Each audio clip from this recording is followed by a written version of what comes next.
Isang paalala, ang video na ito ay ayon lamang sa aking sariling pananaliksik. Hindi ko nais na pilitin ang sino man na maniwala sa videong inyong matutunghayan. Kung hindi kayo kumbinsido sa mga impormasyon at taliwas ang inyong paniniwala sa kaalamang aking ilalahad, maaari kayong gumawa ng sarili ninyong pagsisiyasat para sa inyong kakontentuhan. Ang videong ito ay gabay lamang sa mas malalim na kaalaman at pag-intindi at hindi gawa ng isang profesional. Naniniwala ako na malaya tayong magbigay ng opinyon at suhestyon bilang malayang mamamayan ng Pilipinas. Maraming salamat po. Nakatanggap ng panibagong panghaharas mula sa China ang mga barko ng Pilipinas sa bahagi ng West Philippine Sea. Ito ay matapos na bombahin ng water cannon ng mga barko ng China Coast Guard ang barko ng Bureau of Fisheries and Aquatic Resources sa kasagsagan ng ikinakasan nitong maritime patrols sa bahagi ng katupigan na malapit sa Baho de Masinloc.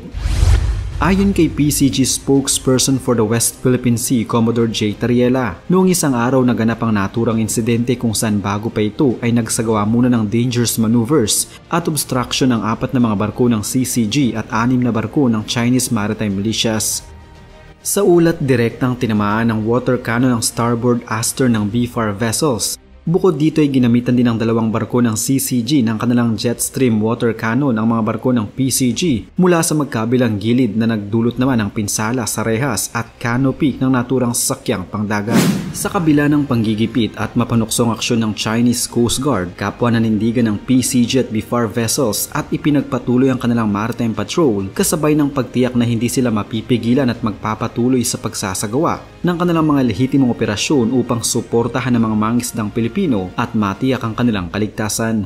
Isa lamang ito sa napakaraming beses na ang China ay hinaras ang ating mga tauhan sa West Philippine Sea.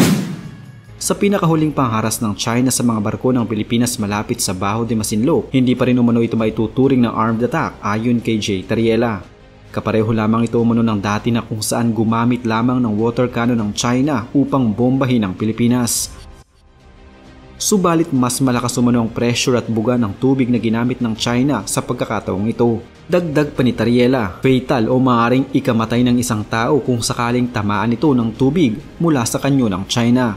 Subalit sa kabila ng insidente ay hindi pa rin umano ito magiging dahilan para gumanti ang Pilipinas at mananatili umanong propesyonal ang ating bansa sa paraan na kanilang gagamitin laban sa China at hindi din umano magpapatinag ang ating mga barko at magpapatuloy sa kung anuman ang kanilang misyon at layunin sa West Philippine Sea. Sa totoo lang, wala naman talaga tayong masamang intensyon sa ginagawa natin at wala tayong ibig sabihin sa ating mga nagiging pagsasanay sa ibang bansa.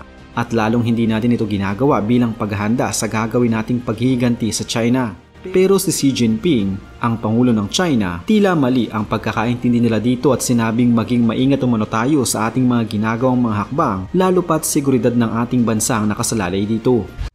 Ayon pa sa China, hindi umano dapat pagkatiwalaan ng Amerika dahil meron itong lihim na layunin na hindi pa nila inilalantad sa ngayon. Ang Amerika ay kilalang isa sa mga pinakamahigpit na kalaban ng bansang China sa halos lahat ata ng aspeto bilang isang superpower na bansa, mula sa ekonomiya, lakas ng militar hanggang sa pakikipag-alyansa. Para sa China, ang Amerika umano ay tila ginagatungan pa ang apoy upang mas lalo pa itong magliyab, kaya wag umano tayo dapat basta magtitiwala sa Amerika. Pero paano nga kaya kung sa susunod na i-water cannon ng China ang ating mga tauhan ay magpanting ang tainga ng ating mga sundalo at gantihan sila? Paano kung mapuno na ang ating mga kasundaluhan at hindi na makapagpigil at bigla na lamang nilang pinasabog ang mga barko ng Coast Guard ng China? Ano kaya ang sasapitin ng ating bansa kung sakaling gantihan natin sila? Bilang marami ng mga bansa ngayon ang nagpakita ng suporta sa atin dahil sa ginagawang pambubuli ng China sa West Philippine Sea, may kapasidad na nga ba tayong gumanti? Kung sakaling gantihan ng Pilipinas ang China sa pag-water cannon nito sa atin, narito mga posibleng mangyari. May ilang mga eksperto ang nagsabi na ito manong magiging hudyat ng mas matinding gulo sa South China Sea. Mas magiging malala pa ito sa kung paanong paraan tayo gaganti. Kung halimbawang sa ating pagganti ay may mga masawi sa panig ng China, hindi mag-aatubili ang bansang ito na gantihan tayo bilang palagi silang handa sa mga ganitong pagkakataon. At kapag lumala ito, tiyak na magdarating na din ang mga kaalyansa ng dalawang bansa. Bukod sa Pilipinas, ilan pa sa mga bansang kalaban ng China pagdating sa South China Sea ang Vietnam, Malaysia, Brunei, Taiwan at Laos. Ipinagpipilitan ng China ang kanilang mapa na 9-dash line kahit paayon sa International Tribunal ay hindi ito maaaring pagbasehan upang angkinin ng China ang kanilang nais na makuha na 90% ng South China Sea. Subalit patuloy pa rin sa pagmamatigas ang China at handa nilang gawin ang lahat maisakatuparan lamang ang kanilang naisin. Kung mangyari man na gumanti ang Pilipinas sa ginagawang pambubuli ng China sa atin, makikitang pagkakataon din ito ng mga bansang ito na lumaban at ipagtanggol ang kanilang bansa dahil tiyak na madadamay din sila. Magiging battleground ng South China Sea ng away sa pagitan ng China at mga bansang hindi nito kasundo. Tulad ng kasalukuyang nangyayaring gulo ngayon sa pagitan ng Israel at Palestine na kung saan damay na ang maraming mga bansa at grupo. Malaki umano ang posibilidad na ganito din ang mangyari sa South China Sea tulad ng ibang mga nagiging dahilan ng isang kaguluhan sa pagitan ng mga bansa. Walang kahit na sinumang bansa ang makakatiis na patuloy silang ibuli. Tulad na lamang ng kaso ngayon ng China sa ginagawang pambubuli nila sa mga bansang nasa paligid ng South China Sea, kabilang na nga dito ang Pilipinas. Kahit naman ata ang pinakamabait na taong nilalang ng Diyos sa mundo ay may hangganan din ng pasensya at nauubos.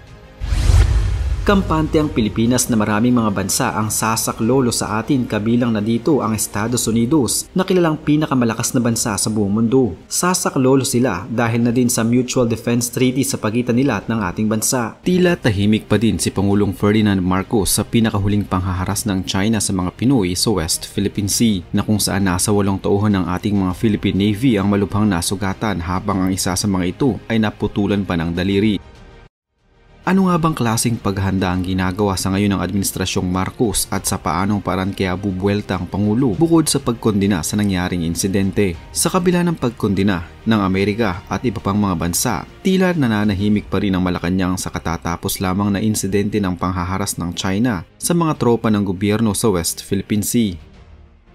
Bagamat sugat lamang ang natamo ng ating mga sundalo at wala namang buhay ang nawala, inaasahan pa rin ng marami sa atin ang magiging tugon ng Pangulo, subalit hanggang sa ngayon ay tikom pa din ang kanyang bibig. Kung matatandaan sa naging pahayag ni PBBM sa kanyang keynote address noong nakaraang IISS, redline ng may tuturing at malapit na sa aksyon ng gyera kung sakaling masawi ang isang Pinoy mula man sa Navy o Coast Guard dahil sa ginagawang pagwo-water cannon ng China at pambubuli nito sa mga barko natin sa West Philippine Sea. Nangangailangan ito ng karampatang aksyon at mataas na level ng responde mula sa ating gobyerno. Ito ang naging sagot ni Pangulong Ferdinand Marcos Jr. nang siya ay tanungin tungkol sa issue sa South China Sea. Ang pahayag na ito ay mula sa kanyang keynote address sa pagbubukas ng 21st International Institute for Strategic Studies o IISS Shangri-La Dialogue sa bansang Singapore noong 31 ng Mayo. Patuloy pa rin kasi ang tila ginagawang pambubuli ng China sa West Philippine Sea.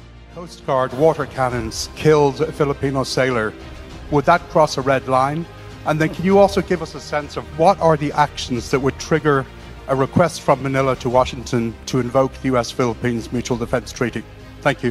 If there was an incident that ended up killing a Filipino serviceman, be they a Coast Guard or in the military and part of the Navy, well, that would be that would certainly increase the level of response, and if by a willful act on a Filipino, not only serviceman, but even a Filipino citizen, if a Filipino citizen is killed by a willful act, that is, I think, very, very close to what we define as an act of war, and therefore we will respond accordingly. Sinabi pa ni PBBM na gagawin ng Pilipinas ang lahat upang maprotektahan ang soberanya ng bansa. Ito'y habang isinusulong ang 1987 United Nations Convention on the Law of the Sea o UNCLOS.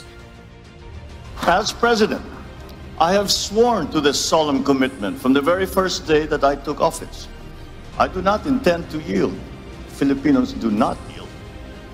Ladies and gentlemen, we are not only unyielding in protecting our patrimony, our rights, and our dignity as a proud and as a free country. Naniniwala ang mga political analyst na may nakahanda ng operational mechanism si Pangulong Marcos bilang tugon sa ginagawang panghaharas ng China. Maaari umanong hindi pa nailatag ni PBBM ang kanyang operational mechanism sa publiko. Pero sigurado na may mga plano na ang bansa na binubuo din ng Philippine Coast Guard, Philippine Navy at Interagency Task Force for the West Philippine Sea. Dapat ding ipakita na handa ang Pilipinas sa ginagawang harassment ng China.